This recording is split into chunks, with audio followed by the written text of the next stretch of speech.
This is everything wrong with my second gen Dodge. First, we will start with the motor on it. The pickup has 340,000 miles on it, so it's not exactly brand new by any means, so a lot of these problems are pretty normal for them. The tappet cover on the side of the motor is leaking oil horribly. There's tons of oil underneath of this. There's some oil right there, and then there's some power steering fluid there. I think it's the power steering pump leaking, but I'm gonna have to pressure wash just a little bit more to see. Could be the steering gearbox too. So I got a billet tappet cover ordered from Power Driven Diesel. We should have that within the next week or so. Get it put on, and then we'll deal with the electrical. The batteries are good on it, but the cables are shot. I mean, they are just old and tired and worn out. Probably order some new ones from XDP. This battery box is it's ripped out on the side. It needs a new one for sure. And the starter is getting tired. Half the time it'll just click and it won't do anything. It's probably gonna need a new starter here before we know it. Second major issue with this thing is the clutch. It is a 5-speed manual and the clutch is very tired. I installed 75% over injectors and a BD Super B turbo into this thing, and at 340,000 miles on the stock turbo, it doesn't love life anymore. It needs some tender love and care. But we'll get a new South Bend dual disc clutch and upgraded hydraulics put in, and we'll deal with that here soon, hopefully. As you can see, the interior is a typical second gen. So while the shifter's out when we're putting the clutch in, we will pull the dash out because the dash has seen better days. The dash bezel's broke too. We did put a new radio and speakers in it like last year. That mirror's broke too, but door panels are shot. The interior needs a lot of work. I have a dash, dash bezel. I have a new heater core, AC evaporator. Need to get blend doors while it's out so we can actually use the heat in this thing, because it just kind of sips out of the vents. There's not a lot of flow. So we'll probably do that. Probably in the next month and a half, I would say. Hopefully we're doing the transmission at the same time so that while the shifter's out, we can pull the dash easier. I'm torn on if I want to put carpet in it or leave the vinyl floors. I like the vinyl floors, but I think the carpet brings down the noise in the cab and keeps it a little comfier. So I think while that's all out, I think we'll pull the vinyl floor out, put black carpet in, some WeatherTech floor mats or Husky or something along them lines. And while the vinyl floor is out, we're going to sound deaden the whole floor. Try and go up the firewall as much as possible, just to keep some of that noise down, because it does have a 5-inch straight pipe, so it gets pretty noisy in here.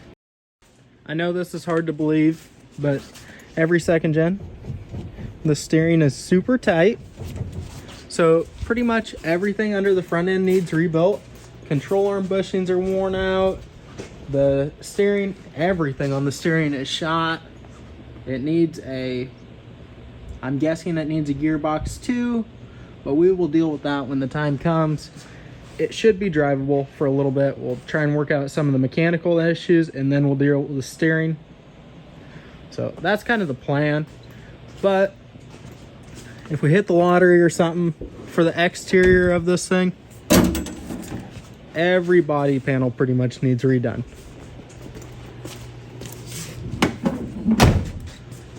This fender is okay, I think.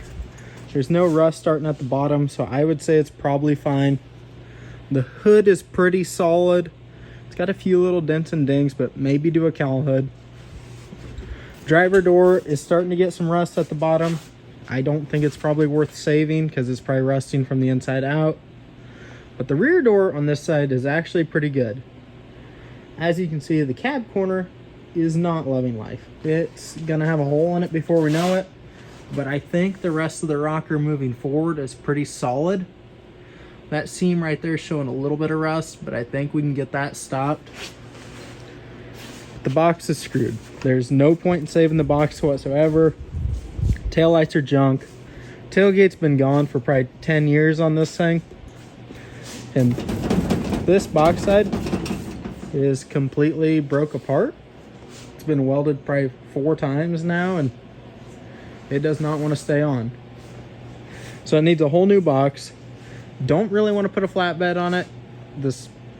I kind of just want to keep it kind of factory appearing.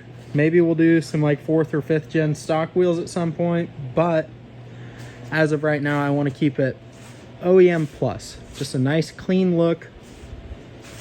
But that cab corner, the rocker all along, is not in good shape.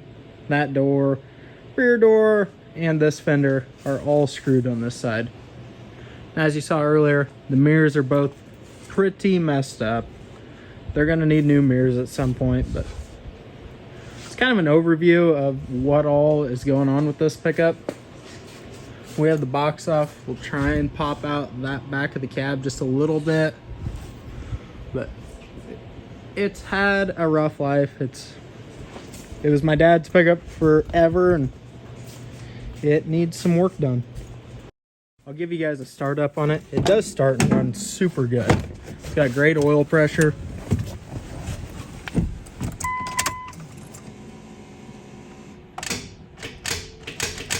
See what I mean about the starter just clicking?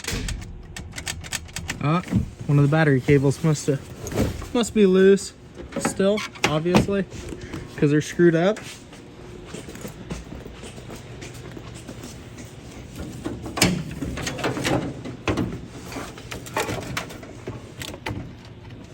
Yeah, see, that one's completely broke out on the side.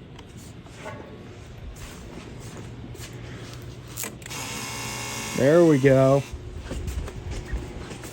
We'll see if it'll start this time.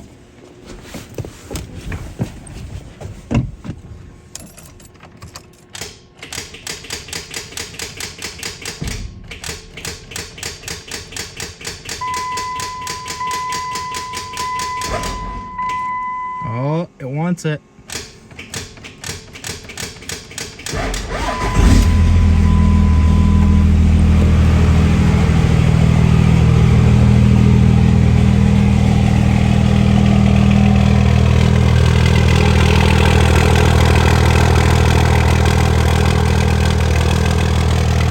Few of the performance things that it does have done is it has 75 horse injectors, not percent overs.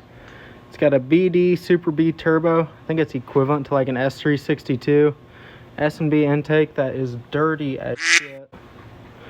And it's got an edge comp box on it. It's not the new unlock one, but we might switch to a Quadzilla. I don't know. It works for right now, but I'd eventually like to do like an S364 with an S480 over it and switch to like 150 horse injectors, but I don't know yet. Probably do like a fast 165 on it at some point, but this is kind of the overview on it. We will see you guys in the next video. We'll be installing a tappet cover.